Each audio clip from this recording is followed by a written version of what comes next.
Subscribe करिए हमारे channel target UP TET CTET को और बेल आइकन को दबाइए। हेलो फ्रेंड्स, मैं रेनू स्वागत करती हूँ आप सभी भावी अध्यापक एवं अध्यापिकाओं का आपके अपने channel target UP TET CTET में।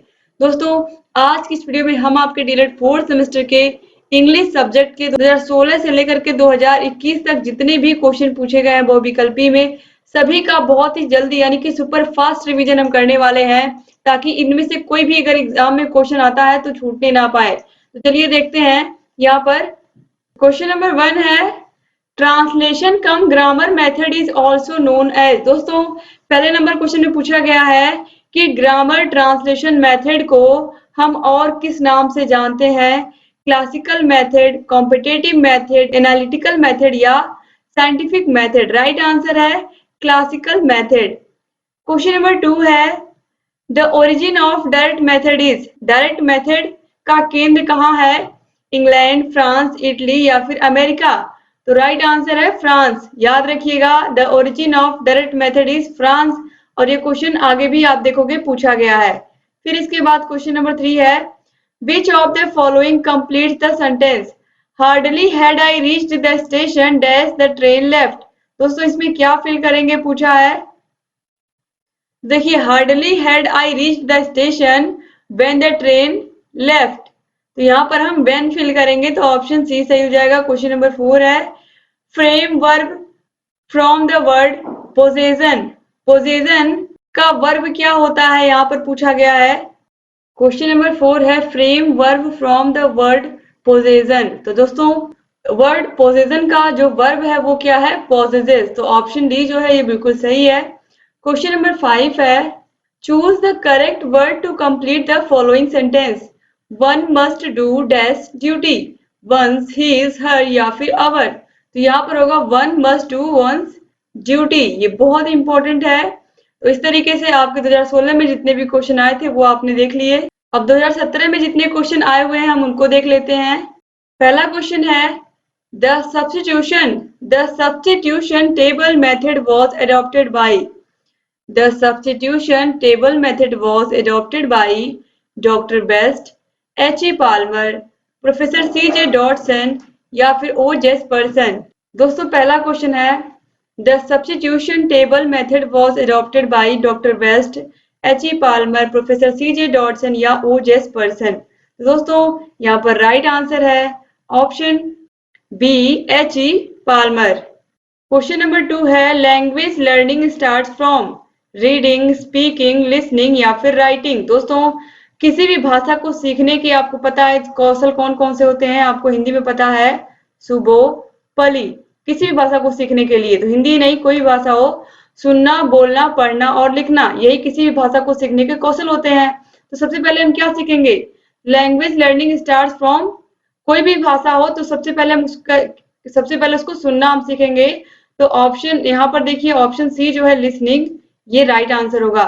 सुनना, बोलना, पढ़ना, लिखना, सुनना फिर उसके बाद यानी कि लिसनिंग, फिर स्पीकिंग, फिर रीडिंग और फिर राइटिंग। क्वेश्चन नंबर 3 है, phonetics is science of reading, writing, sounds या प्रोनाउंसिएशन। दोस्तों, जो फोनेटिक्स है यह क्या है, साइंस ऑफ साउंड्स है। तो ऑप्शन सी जो है बिल्कुल सही हो जाएगा। क्वेश्चन नंबर 4 है, adjective of success is, successful, succeed, successfully या सक्सीडिंग। तो adjective of success is successful. Option A जो है ये बिल्कुल सही हो जाएगा। एडजेक्टिव जैसे कि Ram is a successful man, यानी कि राम क्या है, एक सफल आदमी है। इसके बाद क्वेश्चन नंबर 5 है, complete the following sentence dash knowledge is dangerous, little, a little, the little या लेस। दोस्तों, तो यहाँ पर होगा a little knowledge is dangerous. तो अ लिटिल यानी कि ऑप्शन बी जो है ये बिल्कुल सही हो जाएगा। अब दोस्तों, इसके बाद देखिए 2018 का क्वेश्चन पेपर हम देखेंगे। 2018 के क्वेश्चन पेपर में इंग्लिश में क्वेश्चन किस तरीके के पूछे गए थे ऑब्जेक्टिव में। और ऑब्जेक्टिव क्वेश्चन देखिए, पहला है, direct method of teaching English came as a reaction against translation cum grammar method, substitution table method, bilingual method या फिर structural cum situational approach method. दोस्तों, आपको पता है कि जो डायरेक्ट मेथड है यह किसके अगेंस्ट है, तो ट्रांसलेशन कम ग्रामर मेथड। क्योंकि जो ग्रामर ट्रांसलेशन मेथड है उसमें हम क्या करते हैं, उसमें हम इंग्लिश का वर्ड टू वर्ड ट्रांसलेट करते हैं अपनी मातृभाषा में, ठीक है, यानी कि हिंदी में। इसके अलावा सेंटेंस को भी क्या करते हैं, सेंटेंस का भावार्थ भी हम हिंदी में बताते हैं। लेकिन जो डायरेक्ट मेथड है इसमें क्या होता है, इसमें हम इंग्लिश टू इंग्लिश ही बात करते हैं, इसमें हिंदी या किसी और भाषा का जिक्र नहीं होता। अगर इंग्लिश पढ़ा रहे हैं तो केवल इंग्लिश में ही बात करेंगे हम। क्वेश्चन नंबर 2 है the structural approach relates to word pattern, sentence pattern, both A and B या फिर लेटर पैटर्न। राइट आंसर है option C, both A and B, यानी कि वर्ड पैटर्न और सेंटेंस पैटर्न दोनों पर क्या है, ये स्ट्रक्चरल अप्रोच बेस्ड है। क्वेश्चन नंबर 3 है the origin of direct method is. ये क्वेश्चन अभी आप लोगों ने देखा है कि डायरेक्ट मेथड का ओरिजिन कहाँ पर है, ओरिजिन कहाँ पर है, फ्रांस में है, फ्रांस से यह इसका जन्म हुआ है। तो ऑप्शन बी जो है ये सही हो जाएगा। ये क्वेश्चन आपने देखा भी पीछे आया था। क्वेश्चन नंबर 4 है एडजेक्टिव ऑफ डिफर इज। तो adjective of differ is different, तो ऑप्शन ए जो है ये बिल्कुल सही हो जाएगा। क्वेश्चन नंबर 5 है what are the two productive skills, listening speaking, listening writing, speaking writing या लिसनिंग रीडिंग। दोस्तों प्रोडक्टिव स्किल इसमें से कौन कौन सी हैं, तो प्रोडक्टिव स्किल आप ध्यान से देखिएगा, स्पीकिंग और राइटिंग है, यानी कि जो हम बोलते हैं और जो हम लिखते हैं वो लोगों को दिखता है। हम बोल कैसे रहे हैं ये हमारे सुनने के ऊपर निर्भर करता है कि हमने कितने अच्छे से किसी की बातों को सुना है। और राइटिंग का मतलब जितना हमने प्रैक्टिस किया होगा। तो ये दोनों चीजें हम क्या करते हैं, किसी भी इंसान की स्पीकिंग और राइटिंग को हम देख सकते हैं, ठीक है। और कोई इंसान कितने अच्छे से सुन रहा है ये तो हमें पता नहीं है, लेकिन कोई इंसान कितने अच्छे से बोल रहा है, कितने अच्छे से लिख रहा है ये तो हम देख सकते हैं ना। तो ये क्या है, प्रोडक्टिव स्किल है, इनको कोई भी देख सकता है। और रिसीप्टिव स्किल में क्या आता है, रिसीप्टिव का मतलब जो हम रिसीव करते हैं, यानी कि जो किसी की बातों को हम सुनते हैं, तो वो होता है लिसनिंग।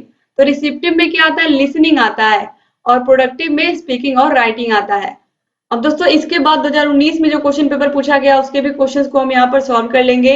तो देखिए पहला क्वेश्चन है it is important for teaching English as a foreign और second language listening comprehension to maintain an interactive and communicative approach vocabulary and grammar या फिर नन ऑफ दिस। दोस्तों यहाँ पर कहा गया है कि इंग्लिश सब्जेक्ट को सीखना इसलिए जरूरी है क्योंकि ये क्या है, इंग्लिश सब्जेक्ट को फॉरेन लैंग्वेज की तरह या सेकेंड लैंग्वेज की तरह यानी कि विदेशी भाषा की तरह या दूसरी भाषा की तरह हमारे लिए सीखना इसलिए जरूरी है क्योंकि to maintain and interactive and communicative approach, यानी कि हम दूसरों से क्या कर पाएंगे, तभी इंटरेक्ट कर पाएंगे। अगर दूसरी देश में जा रहे हैं, आपको पता है दूसरे देश में हम जा रहे हैं, तो इंग्लिश क्या है, अंतर्राष्ट्रीय भाषा है।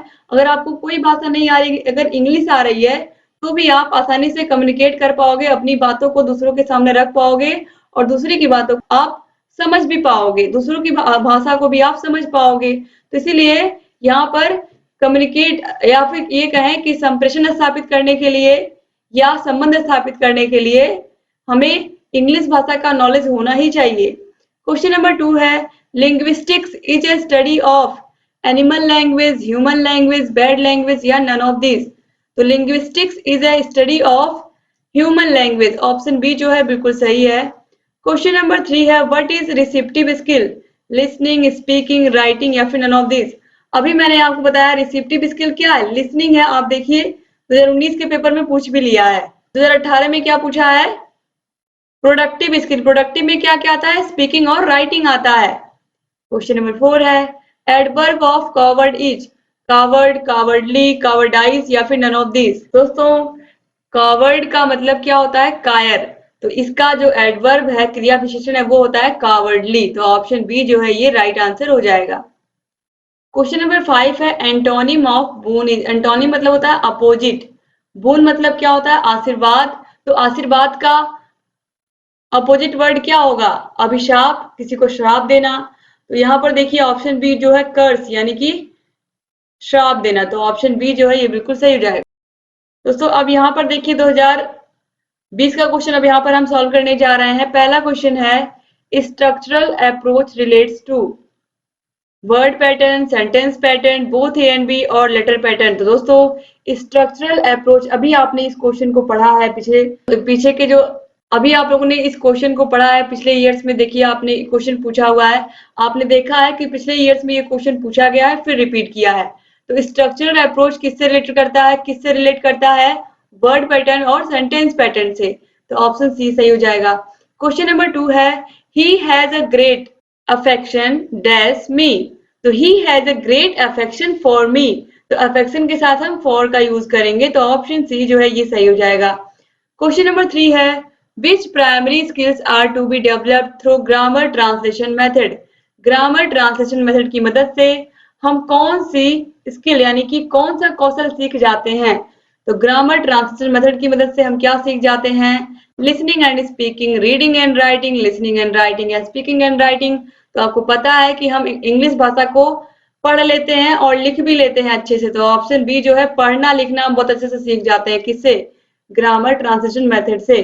तो पढ़ना और लिखना यही हम अच्छे से सीख पाते हैं। दोस्तों मास्टर वीडियो इंग्लिश की मैंने बनाई है, आप लोग उसको जरूर देख के जाइएगा अगर आप इंग्लिश में पूरा स्कोर करना चाहते हैं। सारे के सारे चैप्टर मास्टर वीडियो में आपको मिल जाएंगे, अलग से आपको कुछ भी पढ़ने की जरूरत नहीं है। अगर आप चाहते हो कि आप एग्जाम में अच्छा नंबर लेकर के आओ तो आप लोग प्लीज उस वीडियो को देखना मत भूलिएगा। हर एक विषय की मास्टर वीडियो की लिंक आपको डिस्क्रिप्शन बॉक्स कमेंट बॉक्स में मिल जाएगी, आप अच्छे से देखिए और अपनी तैयारी को बेहतर बनाइए। क्वेश्चन नंबर 4 है direct method is also known as. Direct method को हम और किस नाम से जानते हैं, यहाँ पर आप देखिए सब्स्टिट्यूशनल मेथड, यानी कि सब्स्टिट्यूशन मेथड के बाद देखिए सब्स्टिट्यूशनल मेथड, फिर है grammar translation method, natural method या डॉक्टर वेस्ट न्यू मेथड। दोस्तों हम डायरेक्ट मेथड को नेचुरल मेथड के नाम से जानते हैं, याद रखिएगा। और ग्रामर ट्रांसलेशन मेथड को हम किसके नाम से जानते हैं, क्लासिकल मेथड के नाम से जानते हैं। ठीक है, ग्रामर ट्रांसलेशन मेथड को हम किसके नाम से जानते हैं, क्लासिकल मेथड, और डायरेक्ट मेथड को नेचुरल मेथड के नाम से भी जानते हैं। क्वेश्चन नंबर 5 है बी अवेयर डैश डॉग्स। दोस्तों बी अवेयर के साथ हमेशा लगता है of, be aware of dogs यानी कि कुत्तों से सावधान। तो यहाँ पर आप देखिए ऑप्शन सी जो है ये बिल्कुल सही हो जाएगा। दोस्तों अब हम यहाँ पर 2021 में आए हुए क्वेश्चंस को सॉल्व करने जा रहे हैं। 2021 में देखिए क्वेश्चन पेपर कैसे आया था।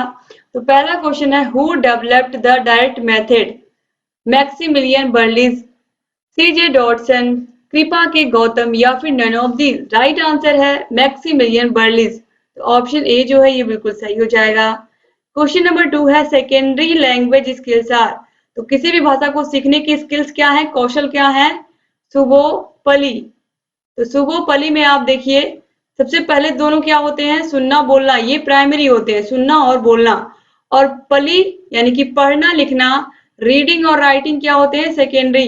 तो ये प्राइमरी है, प्राथमिक सुनना और बोलना, और पढ़ना और लिखना ये क्या है, सेकेंडरी है। तो सेकेंडरी स्किल में क्या आएगा, रीडिंग एंड राइटिंग, पढ़ना लिखना। तो ऑप्शन सी जो है रीडिंग एंड राइटिंग ये क्या है, सेकेंडरी स्किल है, प्राइमरी क्या है, सुनना और बोलना। ठीक है, इसके बाद क्वेश्चन नंबर 3 है she is eligible dash the post of a teacher. तो एलिजिबल के साथ हम क्या रखते हैं, एलिजिबल के साथ हम रखते हैं for, eligible for the post of a teacher, option C सही हो जाएगा। क्वेश्चन नंबर 4 है how many syllabus are in the word population, how many syllabus are there in the word population. Right answer है option B यानी कि 4। Question number 5 है fill in the blank, if I were a rich man I dash you. दोस्तों अगर मैं अमीर आदमी होता तो आई डैश यू। तो दोस्तों इसमें देखिए आई वुड हेल्प है, वुड हैव हेल्प या फिर नन ऑफ दिस। दोस्तों इसमें राइट आंसर जो है वो है option number A, I would help. यहाँ पर हो जाएगा वुड हेल्प, तो आई वुड हेल्प यू। अगर मैं अमीर आदमी होता, यानी कि वो है नहीं, वो सपोज कर रहा है, यानी कि वह कल्पना कर रहा है कि अगर वह अमीर आदमी होता तो वह तुम्हारी मदद करता, या अगर मैं अमीर आदमी होता तो मैं तुम्हारी मदद करता। यानी कि मैं अमीर हूं नहीं, लेकिन मैं सोच रहा हूं कि अगर मैं अमीर होता। तो जहां पर सोचने वाली बात होती है, जहां पर आप वाकई में हो नहीं वह चीज, लेकिन आप सोच रहे हो, तो उसमें वुड के साथ हेल्प लगे, वुड के साथ जो क्रिया है वो लगेगी। ठीक है, वहां पर हैव का प्रयोग नहीं होगा। जब आपके पास वाकई वो चीज होगी तब आप हैव का प्रयोग करोगे, वरना यहाँ पर केवल वुड हेल्प का प्रयोग होगा। तो आपको समझ में आ गया होगा, अगर मैं अमीर आदमी होता, अगर मेरे पास कार होती, अगर मेरे पास घर होता, यानी कि है नहीं, मैं केवल सपोज कर रहा हूं, या I have a big house I would help you, इस तरीके से। ठीक है, तो यहाँ पर देखिए if I were a scientist I would help my country, इस तरीके से भी बन सकता है। तो यहाँ पर आप देखिए, यहाँ पर ऑप्शन ए जो है वुड हेल्प, ये राइट आंसर होगा। यहाँ पर हम सपोज कर रहे हैं, कोई चीज कल्पना कर रहे हैं, इसीलिए वुड हेल्प सही है, नहीं तो क्या होता, वुड हैव हेल्प्ड होता। तो आपको समझ में आ गया होगा, सीरीज में गलत दिया था दोस्तों, यहाँ पर मैंने आपको सही करा दिया है। जिन प्रशिक्षुओं ने सीरीज से पढ़ा था वो लोग सही कर लीजिए इसको, आई वुड हेल्प यू होगा, ठीक है। इस तरीके से जितने भी क्वेश्चन 2016 से लेकर के अब तक पूछे गए हैं, आपके सारे क्वेश्चंस मैंने करा दिए। उम्मीद करती हूँ कि ये वीडियो आपके काम की होगी और आप लोग इसको अपने कॉलेज फ्रेंड्स को जरूर शेयर करोगे। कॉलेज के व्हाट्सएप ग्रुप में शेयर करना मत भूलिएगा। इंग्लिश सब्जेक्ट ऐसा है जिसमें बहुत सारे प्रशिक्षुओं को बहुत दिक्कत होती है, तो आप लोग मास्टर क्लास जरूर शेयर करिएगा अपने कॉलेज के ग्रुप में, और इस वीडियो को भी शेयर कर दीजिएगा, जिससे क्विक रिवीजन हो जाएगा। आपने देखा है कि स्ट्रक्चरल अप्रोच पूछा गया है, इसके अलावा डायरेक्ट मेथड के बारे में क्वेश्चन पूछा गया है, इसके अलावा ग्रामर ट्रांसलेशन मेथड के बारे में, ग्रामर ट्रांसलेशन मेथड के बारे में क्वेश्चन पूछा गया है, ठीक है। कुछ क्वेश्चन ऐसे जो बार बार एग्जाम में पूछे गए हैं। इसके अलावा लैंग्वेज स्किल देखिए, आपने पूछा ही गया है। तो ये सभी क्या है, बार बार एग्जाम में पूछे गए क्वेश्चंस हैं। तो इनको आप जितना अच्छे से इन सभी क्वेश्चंस को सॉल्व करके जाओगे, आपका कॉन्फिडेंस भी बढ़ेगा और इनमें से एग्जाम में क्वेश्चन तो श्योर ही है आना। तो उम्मीद करती हूँ कि ये वीडियो आपको पसंद आई होगी। 8 के 8 विषयों की मास्टर क्लास की लिंक डिस्क्रिप्शन बॉक्स में मिल जाएगी। अगर आपको सभी विषयों की पीडीएफ चाहिए तो पीडीएफ के लिए हमारे app target UP TET CTET app को डाउनलोड कर लीजिए। ऐप पे सभी विषयों की पीडीएफ मिलेगी, राजन सीरीज की भी पीडीएफ मिल जाएगी, पवन सीरीज की भी पूरी पीडीएफ मिल जाएगी। तो आप सारे वीडियोस को देखिए, अपनी तैयारी को बेहतर बनाइए। और अगर चैनल को सब्सक्राइब नहीं किया तो प्लीज सब्सक्राइब कर दीजिए, बगल में घंटी का निशान है उसको भी प्रेस कर दीजिए, ताकि जो भी नई वीडियोस हम बनाते हैं उसका नोटिफिकेशन आप लोग के पास समय से जाए और आप बिना मिस किए हमारे सारे वीडियोस को ऐसे ही देखते रहें।